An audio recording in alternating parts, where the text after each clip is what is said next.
Katabi ko aking mga magic na kaldero. Ang mga mapuputing kaldero. Mapuputing kaldero talaga yun.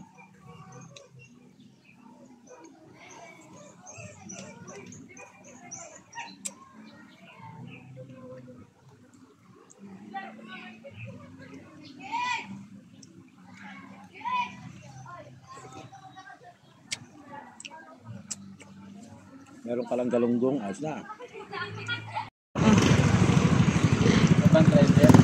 So yung adjust na no, bili tayo ng bulaklak ito kay mother. Is 20 pesos. Yan pa. Kulitis. Ano daw? Sampo. Ganyan ang ginagawa ninyo ha? Ilang? Ayan o.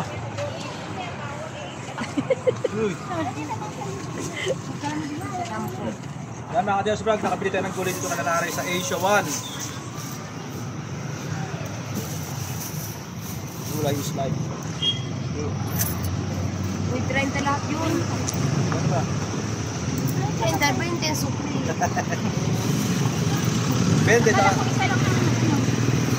Nakakata? Thank you. Yan, good morning sa ating lahat mga Diyos Vlog. Ito yung pinamili nating gulay. Yan.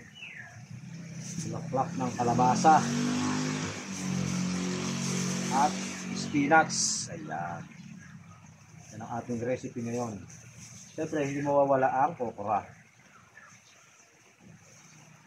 Tapos mangunguha tayo ng saluyot dito sa aking paligid. Kasi meron tayong saluyot dito sa ating taniman. So, tara.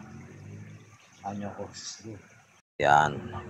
Sarap yung gulay natin kanina. Grabe, usok-usok pa yan mga ka-Jess Vlog. Magandang tanghali, kakain na tayo. Alright. Yan, magandang tanghali sa atin mga ka-Jess Vlog. So yan, dito na naman tayo sa ating kainan. At yung ating gulay na binili kanina.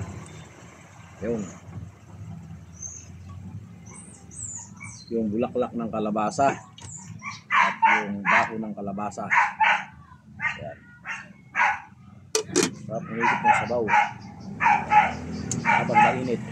Meron tayong pritong isda na hindi nawawala. Yan natin gulay kanina.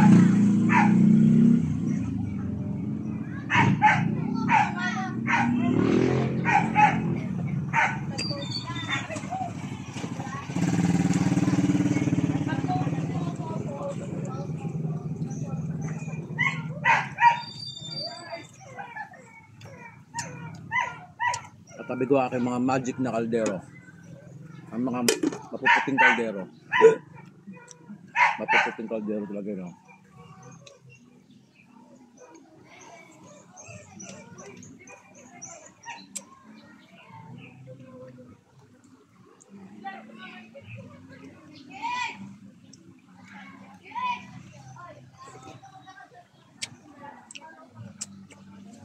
Meron ka lang galunggong, ayos na.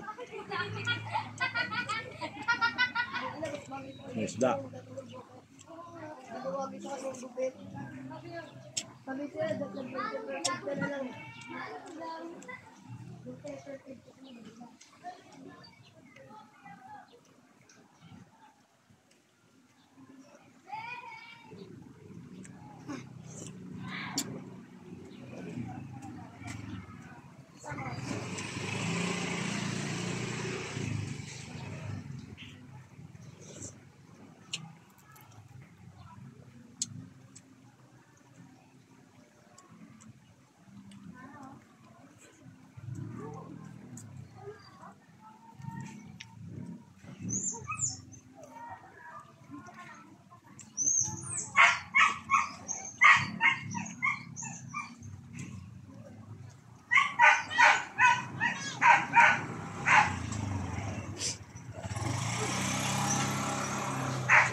Ayun tayo sa ating tubo ng gulay.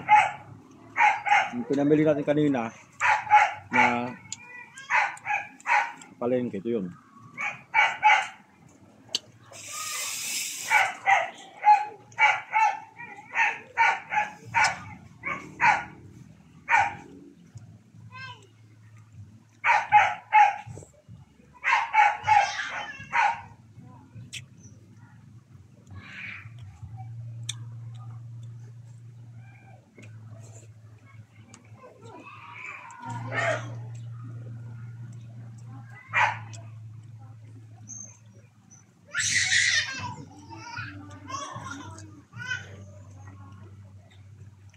Kapag ang pagkain mo, ewan ko na lang. Parang hindi na ubus ang pagkain. Dagdag ka pa.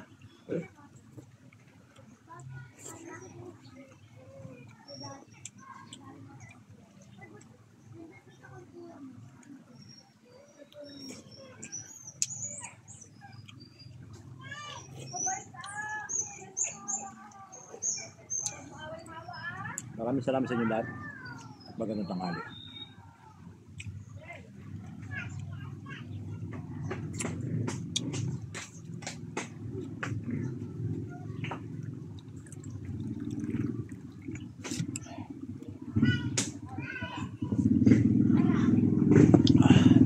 Thank you and bye-bye.